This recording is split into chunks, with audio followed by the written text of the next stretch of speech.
Hai, perkenalkan, saya Naftalina. Di kesempatan kali ini akan memaparkan pameran perayaan akhir perkuliahan mata kuliah PPDB. Saya mulai dulu dari hasil profiling peserta didik untuk mengetahui karakteristik terkait dengan status sosial, minat, kemampuan awal, gaya belajar, motivasi, dan perkembangan siswa. Jadi berdasarkan hasil profiling ini, dapat saya rangkum bahwa siswa suka menghubungkan materi pembelajaran dengan kehidupan sehari-hari. Kemudian, siswa memiliki gaya belajar yang berbeda-beda. Siswa lebih menyukai pembelajaran yang disisipkan dengan permainan atau games di dalamnya. Kemudian, siswa merasa bersemangat dalam sekolah, namun dalam persiapan diri seperti mempelajari materi yang akan dibahas, itu masih kurang. Nah, hal ini berkaitan dengan motivasi belajar siswa harus ditingkatkan.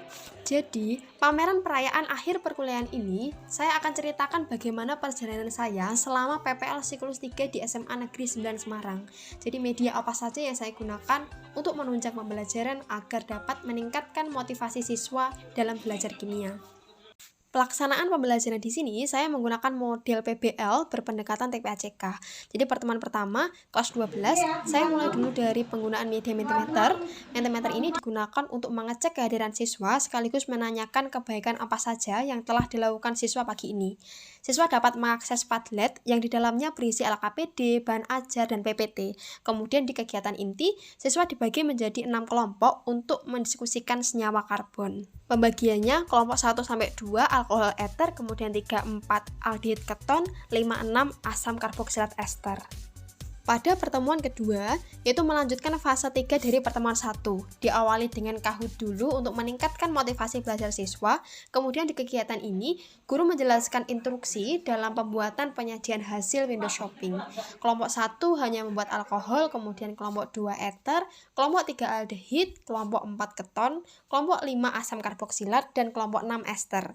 Berikut proses dan hasil penyajian window shopping anak-anak kelas 12 MIPA 5. Dapat dilihat di sini, anak-anak dapat berkreasi sekreatif mungkin bersama dengan anggota di dalam suatu kelompok sehingga anak-anak dapat menuangkan atau mengekspresikan pendapatnya di dalam sebuah karton ini. Jadi bisa dikreasikan dengan masing-masing. Di pertemuan ketiga ini, melanjutkan fase 4 dan 5, yaitu siswa akan menyajikan hasil window shopping yang nantinya dipaparkan pada temannya.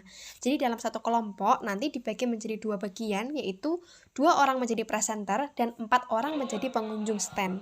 Ya, untuk presenter sendiri itu bertugas sebagai memaparkan hasil diskusi sesuai dengan topik yang dipilih, kemudian memberikan respon atau tanggapan dan pertanyaan pada pengunjung.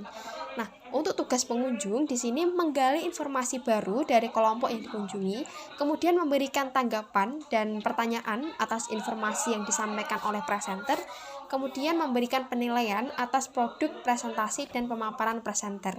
Jadi nanti setiap tim kelompok akan memberikan penilaian kepada kelompok yang lain dengan cara memberikan bintang atau memberikan emoticon. Jadi sesuka anak mau memberikan penilaian seperti apa. Oh iya, satu lagi. Tugas pengunjung setelah memperoleh informasi dari semua stand, maka harus menjelaskan kembali kepada presenter di kelompok masing-masing. Guru di sini harus dapat memanajemen waktu dengan baik agar pelaksanaan window shopping dapat berjalan dengan efisien.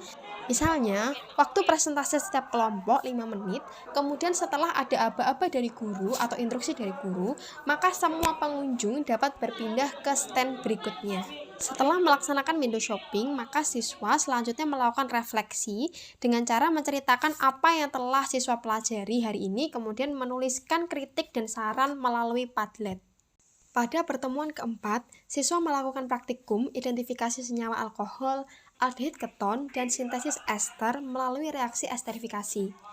Guru perlu menyusun LKPD yang di dalamnya memuat apa saja alat dan bahan yang diperlukan, langkah kerja, dan data pengamatan apa yang harus siswa temukan melalui praktikum ini. Guru berinisiatif membuatkan langkah kerja berupa gambar di papan tulis agar memudahkan siswa untuk mengkonstruksi pemahaman secara visual.